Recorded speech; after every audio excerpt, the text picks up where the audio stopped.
The first thing you have to do is you have to decide, are you going to be defined by a vision of the future, or are you going to live by the memories of the past?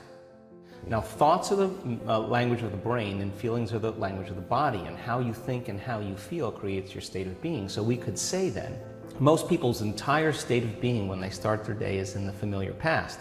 Well, if you live in the familiar past, then it makes sense you're going to create the predictable future. Your body is your unconscious mind.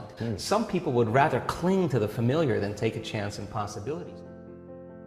So for most people then, they say, well, I don't really see how my thoughts have anything to do with my destiny. Well, that's because 95% of those thoughts are subconscious programs, right? So you're not even conscious that you think those thoughts. So the first step to change is starting to think about what you've been thinking about and change it. And then when you begin to observe those thoughts, you're no longer the program, you're the consciousness observing the program. Just simply by being an observer of your thoughts. Right. Once you become aware of that, now the game is on, right? Yes. Because now you're working to become conscious of that and not go unconscious again.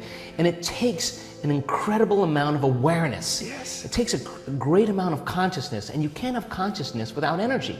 So you got to raise your energy in order to get to it. Otherwise, you're going to be consumed. Yes. You're going to return back, right? So if you start becoming familiar, so conscious of those unconscious thoughts, they would never slip by your mind unchecked by you. Now, that is when you really catch yourself, right? And the research shows that you can get better at this. You could actually sense the thought before it comes.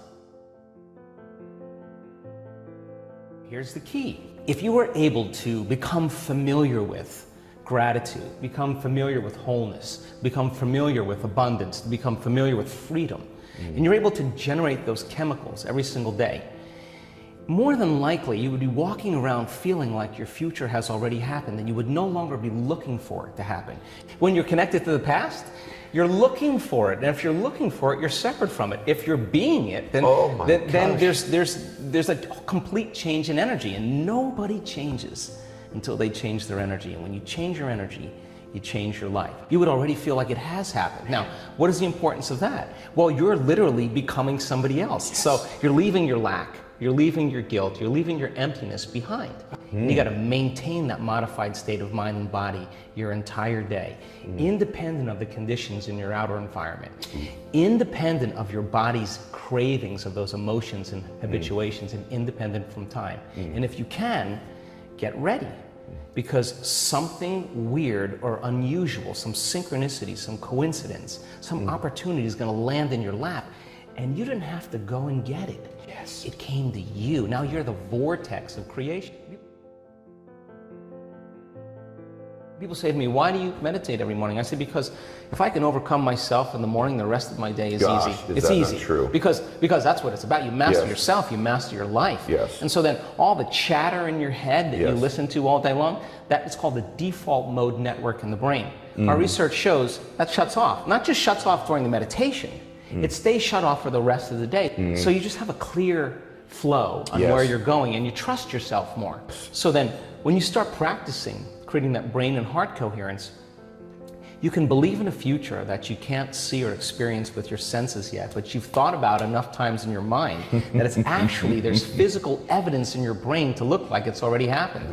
And you can begin to understand you can select a new potential in the quantum field, and every day emotionally embrace that future reality to such a degree that your body begins to believe it's living in that future reality in the present moment.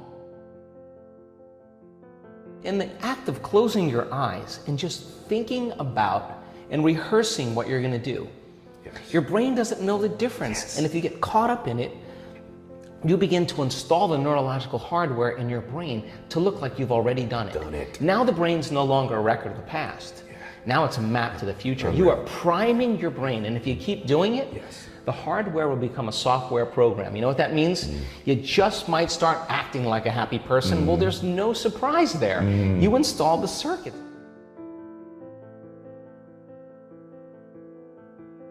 Today we do battle. Today, this is it. And you sit through that and you make your way, even though your body's trying to get up and you keep settling it back down. I'm telling you, when you start your day that day, you will be more kind, more loving, less judgmental, more patient, more present, because you're mastering the present moment. That means you're not in the predictable future. You're not in the familiar past. You're mastering time. And so then, if where you place your attention is where you place your energy, and all of your attention is in the present moment, you've got a lot of energy to do amazing things. Close your eyes. Retreat from your life. Disconnect from your body. Disconnect from your environment. Disconnect from your schedule. And just give yourself an hour or 45 minutes or 20 minutes. Because when you invest in yourself, you invest in your future. And when you believe in yourself, you believe in possibilities. And when you believe in possibilities, you believe in yourself.